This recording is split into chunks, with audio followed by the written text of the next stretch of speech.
may not want to get out of the situation. They're stuck in it. And that's the same as all these others. So that's quite a brave thing to attack your own tribe. I think Muhammad, I can't say what his motives were, but I think he has several motives there. One, to go past the point of no return. Once you've done this, there is no return. It's either, success or debacle. Nobody can opt out. They have no place to go. It's Islam or nothing. And then Uhud, it is a reversal, but the Meccans don't follow it up. They think the Prophet's been killed when he's only been wounded. And I think there's the key moment for the success of the Prophet. Had he been killed, and I'm not saying he should or shouldn't have been, that's not my business to say, this is one of those turning points in history. I don't think Islam would have come into existence in the same powerful way we see it now.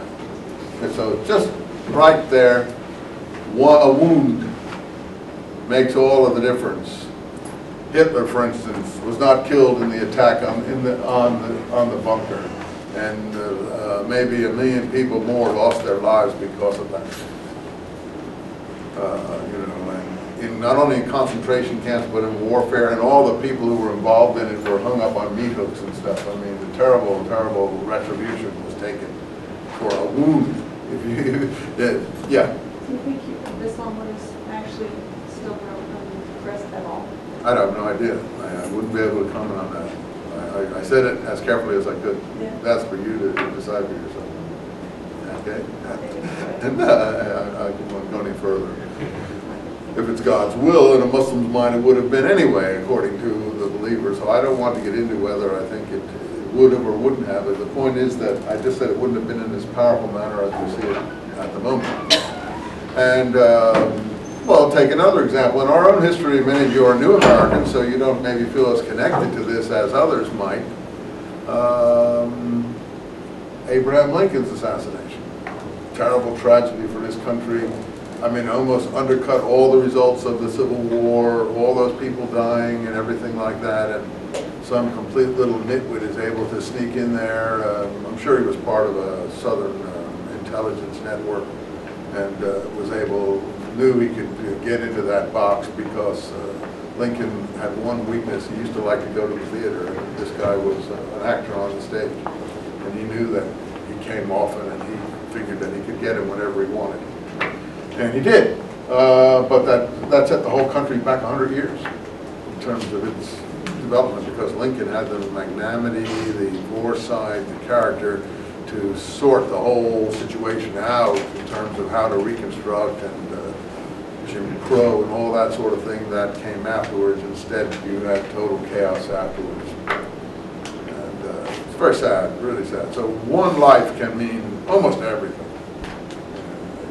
So tragic when that happens in the events of people. Assassins know that, which is why they're so motivated to do this kind of thing. It's very sad. In any case, the Prophet, and here's another, on the Prophet's side, he survived, so he's a survivor. You say, well, God was willing, God was on his side. Well, that may be true. On the other hand, that is I think that's a more crucial moment even than the Hijrah in my opinion. Yeah, because the Meccans would have suppressed things, I think, had this not occurred. That's how crucial it is. Next year was the trench. I think that's 627, called because of the ditch that was dug supposedly on the advice of a Persian Jew to the Prophet called Solomon, who had been a new convert to Islam, and he knew the techniques of warfare in Persia. And he said, Medina is open on one side, it's protected on 3 sides by date palm plantationing. Cavalry can't operate among trees very easily. Dig a trench and you're safe from the Meccan cavalry. And that turned out to be effective, according to the Muslim historians. I'm only saying all this is according to the Muslim historians. I wasn't there, I can't check the evaluate. You can evaluate.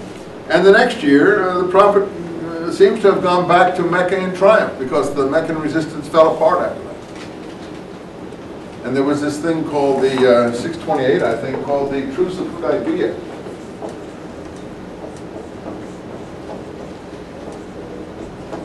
Which is a precinct outside of Mecca, where the Prophet wanted to take the pilgrimage. And he negotiated with the Meccans, and he agreed to put off the pilgrimage.